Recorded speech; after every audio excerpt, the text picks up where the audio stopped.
नमस्कार दोस्तों। आज की कहानी है माँ का बलिदान। आपने आज तक ना जाने कितनी सारी स्टोरी सुनी और पढ़ी होगी आपने, लेकिन मैं जो आपको कहानी सुनाने जा रही हूँ वो तो ना सुनी होगी आपने और नहीं पढ़ी होगी। आज की कहानी आपके दिल को छू जाएगी।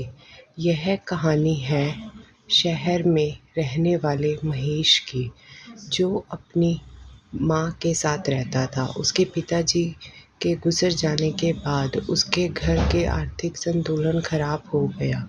उसकी माँ दूसरों के घरों में पूजा और झाड़ू लगाने का काम करती थी।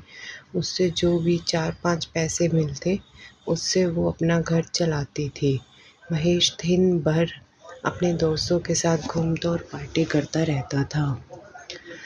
वो दिन भर घर से बाहर रहकर अय्याशी करता और जुआ खेलता। धीरे धीरे वक्त बीतता चला गया और उसकी बूढ़ी माँ होती चली गई। उसकी माँ रोज महेश को कहती, बेटा अपने लिए एक अच्छा सा जॉब ले लो, लेकिन माँ की बातों को वो नज़रअंदाज कर देता। एक दिन की बात है कि महेश की माँ की तबीयत काफ़ी ज़्यादा ख़राब हो गई। उस दिन वो किसी के घर काम करने नहीं गई। घर में पैसा ना होने की वजह से महेश अपनी माँ का इलाज ना करा पाया, जिससे उसकी माँ की तबीयत दिनों दिन ख़राब होने की वजह से वो मर गई। महेश को समझ नहीं आ रहा था कि वो क्या करे, क्योंकि उसकी माँ के गुजर जाने के बाद वह अकेला पड़ गया। उसके पास रहने के लिए तो घर था, लेकिन खाने को कुछ भी नहीं था।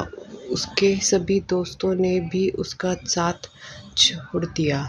वह अपनी माँ की बातों को याद कर ज़ोर ज़ोर से रोने लगा। वह भूख से पागल हो गया और घर में इधर उधर खाने के लिए ढूंढने लगा। तभी उसकी माँ द्वारा लिखी एक चिट्ठी मिलती है, जिसमें लिखा होता है, महेश बेटा, मैंने तुम्हारे लिए कुछ पैसे कपड़े में बांध कर बेड के नीचे रख दिए हैं। तुम उसे लेकर अपनी भूख मिटा सकते हो। महेश को अपनी माँ की इस भावनाओं को देखकर उसे रोना आ गया। मन तो था कि वो अपनी माँ को गले से लगाए, लेकिन अब उसकी माँ नहीं है इस दुनिया में। हमें कमेंट करके बताएं कैसी लगी आपको ये कहानी। Please subscribe my channel and thanks for watching. दोबारा मिलेंगे एक और नई कहानी के साथ।